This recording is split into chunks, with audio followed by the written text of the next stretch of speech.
The metal hit the dusty floor with a hollow clank, spinning twice before settling face up. Deputy Marshal Thomas Carver stared at the bronze star, his coffee mug frozen halfway to his lips. The woman standing in his doorway clutched a crumpled telegram, tears cutting clean tracks through the dust on her cheeks. "You killed my husband," she whispered, her voice breaking like glass. "Jacob Henley, ring a bell, Marshal." The name hit him like a rifle shot to the chest. Jacob Henley, 3 months ago, the bank robbery in Millfield. Carver set down his mug with trembling fingers, the coffee suddenly tasting like ash. He remembered the young man's face, desperate, wild-eyed, but not cruel. "Not like the others, ma'am, I don't." She stepped into the small office, her worn boots scraping against the floorboards. "Don't you dare say you're sorry. Sorry don't bring back the dead, Marshal. Sorry don't feed a widow and her children." Carver studied her face, mid-30s, maybe younger, aged by grief and hardship. Her dress was patched but clean, her hands rough from work. This wasn't some outlaw's woman seeking revenge. This was a farmer's wife, a mother, someone who'd never asked to be part of his world of badges and bullets. "How did you find me?" he asked quietly. "Wasn't hard. Small towns talk, and your name's been on every tongue from here to Santa Fe." She picked up the medal, holding it like it was made of poison. "This came in the mail yesterday, from the territorial governor, for meritorious service in the line of duty, it says, for killing my Jacob." The late afternoon sun slanted through the single window, casting long shadows across the cramped office. Outside, Prospect Creek moved at its usual lazy pace, horses tied to hitching posts, children playing in the street, merchants closing up shop, normal life continuing, while his world tilted sideways. "Mrs. Henley," he began, but she cut him off again. "You want to know why I'm here, Marshal? Because I need to understand. I need to know why a good man had to die for $27 and a broken pocket watch." Her voice cracked, raw with pain. "Because I need to know if the man who killed him has any soul left at all." The question hung in the air between them like smoke from a dying fire. Carver felt the weight of his gun against his hip, the badge pinned to his chest suddenly heavy as lead. Outside a horse whinnied, and somewhere in the distance, a church bell began to toll the evening hour. Section 2, Moral Decision, $27, Carver repeated, the words tasting bitter. "Is that what they told you?" Mrs. Henley's eyes narrowed.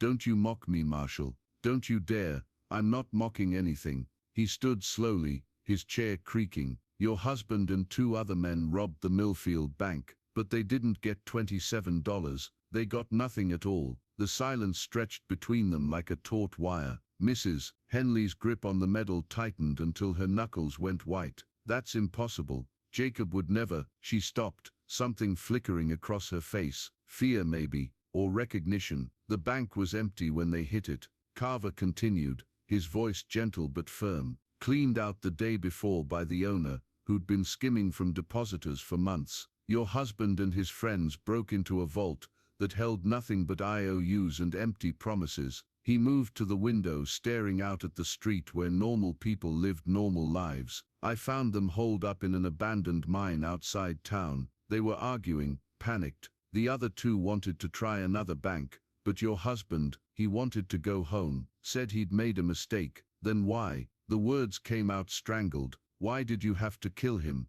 Carver turned back to face her. "Because when they saw my badge, the other 2 started shooting, and your husband," he paused, remembering the moment that haunted his dreams. "Your husband threw himself between me and that mine entrance, not to escape, to give the others time to surrender." Mrs. Henley sank into the chair across from his desk, the telegram fluttering to the floor. "No, that's not. They said he was a criminal. They said he died trying to end the violence, ma'am. Took a bullet meant for me, and another meant for his friend Billy Carson. Last thing he said was tell Sarah I'm sorry." The name hit her like a physical blow. Sarah, only Jacob had called her that, shortening her given name of Sarah Catherine to something soft and private between them. "You're lying," she whispered, but there was no conviction in it. "Check with the sheriff in Millfield if you want, or talk to Billy Carson. He's serving time in the territorial prison, but he's alive because your husband saved his life." Carver picked up the telegram from the floor. smoothing out the wrinkles.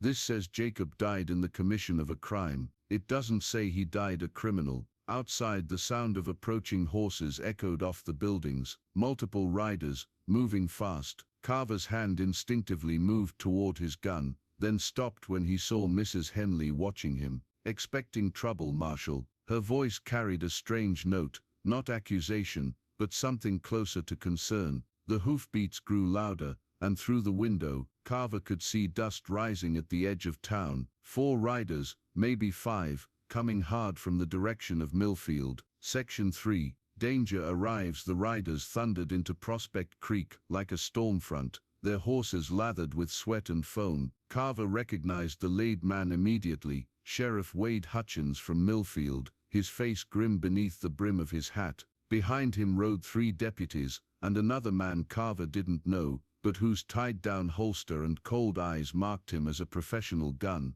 "That's trouble," Carver muttered, moving away from the window. Mrs. Henley stood, instinctively stepping closer to him. "Who are they?" "Sheriff from Millfield. The question is why he's here with a hired gun in tow." Carver checked his Colt, ensuring it sat loose in its holster. "Mrs. Henley, there's a back door behind that filing cabinet. I'd suggest you use it. I'm not running from anything anymore, Marshal." The horses pulled up outside with a symphony of jangling spurs and creaking leather. Heavy boots hit the boardwalk, and Carver could hear Hutchins barking orders to his men. Through the thin walls, voices carried clearly, "Told you he'd be here. Son of a bitch thinks he can hide behind that badge forever. What if he won't come quiet, Sheriff? Then we make him come loud." Carver felt his blood chill. This wasn't about law or justice. This was about revenge, or worse, covering up something that needed to stay buried. The door burst open without warning. Sheriff Hutchins filled the frame, his hand resting on his gun butt. His eyes flicked between Carver and Mrs. Henley, calculating. "Marshal Carver, been looking for you."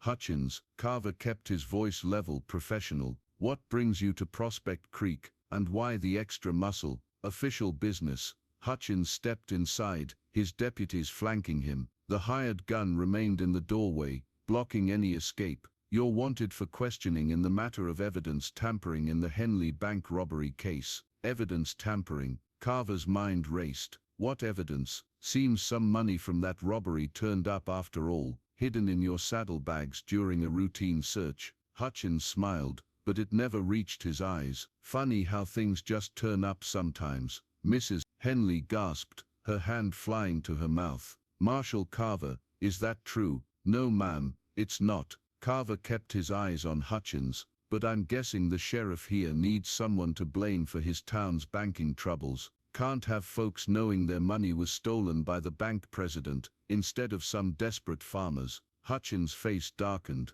"You're coming with us, Carver. Dead or alive, your choice." The hired gun's hand drifted toward his weapon. In the small office, the tension stretched tight as piano wire. Mrs. Henley stood frozen between them, still clutching her husband's medal. "There's a lady present," Carver said quietly. "Let her leave first." "The lady stays. Witness to your arrest." Hutchins' grin turned predatory. "Or your resistance to lawful authority, if it comes to that." Section 4. Human connection. "Wait." Mrs. Henley's voice cut through the tension like a blade. She stepped forward, placing herself between Carver and the sheriff's men. "Sheriff Hutchins, is it?" "Ma'am, this doesn't concern you. Step aside." "Oh, but it does concern me." She held up the bronze medal, letting it catch the dying light from the window. "You see, I came here to confront the man who killed my husband. I came here for justice." Hutchins frowned. "Then you should be on our side, lady." "Should I?" Mrs. Henley's voice grew stronger, more certain.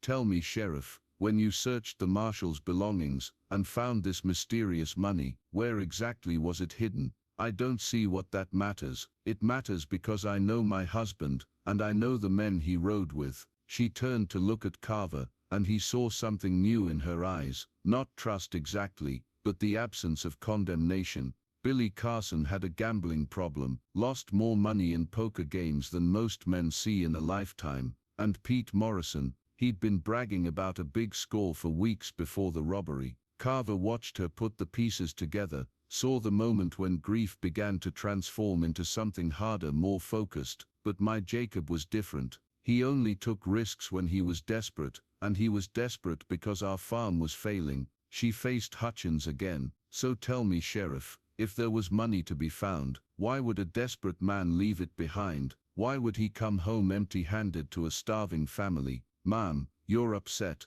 You're not thinking clearly. I'm thinking clearly for the first time in months. Mrs. Henley reached into her pocket and pulled out a folded letter, yellow with age. This is the last thing Jacob wrote before he died. The marshal here told me Jacob's last words were, "Tell Sarah, I'm sorry," but Jacob wrote those same words to me 3 days before the robbery. She unfolded the letter with shaking hands. He knew it was wrong. He knew he was making a terrible mistake. But he also knew our children were hungry, and winter was coming, and sometimes a good man does bad things for good reasons. The hired gun shifted uncomfortably in the doorway. Even Hutchins seemed less certain now, his bluster fading in the face of a widow's raw honesty. This marshal, Mrs. Henley continued, shot my husband in a gunfight. Jacob started, but he also tried to save him afterward, tried to get him to a doctor. And now you want me to believe this same man stole the money Jacob died trying to get.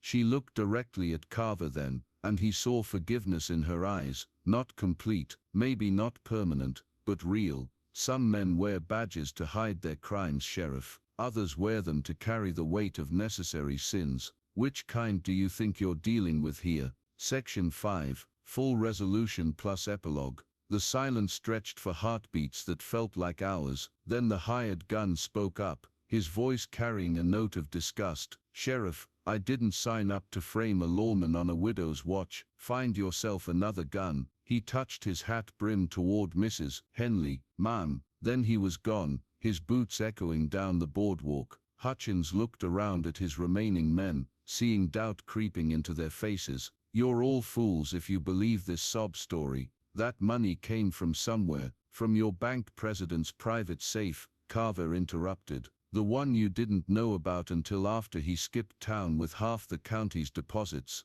I found it 2 days ago, planned to return it to Millfield tomorrow. But you need a scapegoat more than you need justice. Prove it, Hutchins snarled. Carver moved to his desk, slowly pulling out a canvas money bag from the bottom drawer. $1,200. Every cent that was stolen from your depositors. Bank president's signature on the bag, along with a list of whose money he took. He tossed it to one of the deputies. Count it if you want. The deputy opened the bag, his eyes widening at the neat stacks of bills inside. He looked up at Hutchins with something approaching shame. Sheriff, maybe we should shut up. But Hutchins' voice had lost its authority. He looked like a man watching his world collapse around him. Mrs. Henley stepped forward and pressed the medal into Carver's hand. This belongs to you, Marshal. You earned it. Ma'am, I can't. You can and you will. Her voice was firm now, resolved. My husband made his choice, and you made yours.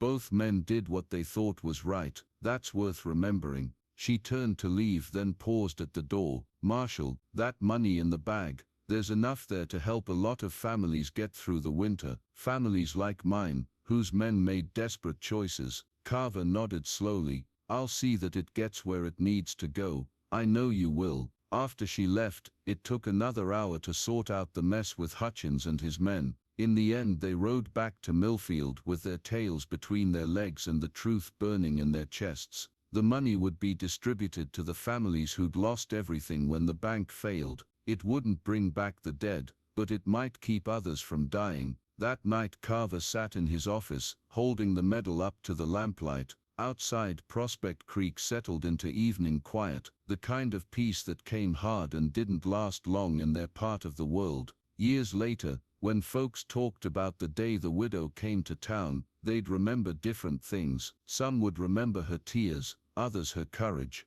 But Carver would always remember the moment she chose forgiveness over vengeance, justice over revenge. He pinned the medal to his vest, right next to his badge. Some honors came from doing the right thing, others came from living with the weight of necessary sins. Both had their place in a lawman's life. In the distance, a train whistle echoed across the prairie, carrying its cargo of dreams and disappointments toward whatever waited down the line. Carver blew out his lamp and headed home, the medal's weight a reminder that sometimes the hardest battles were fought not with guns, but with the courage to face what you'd done, and call it by its true name.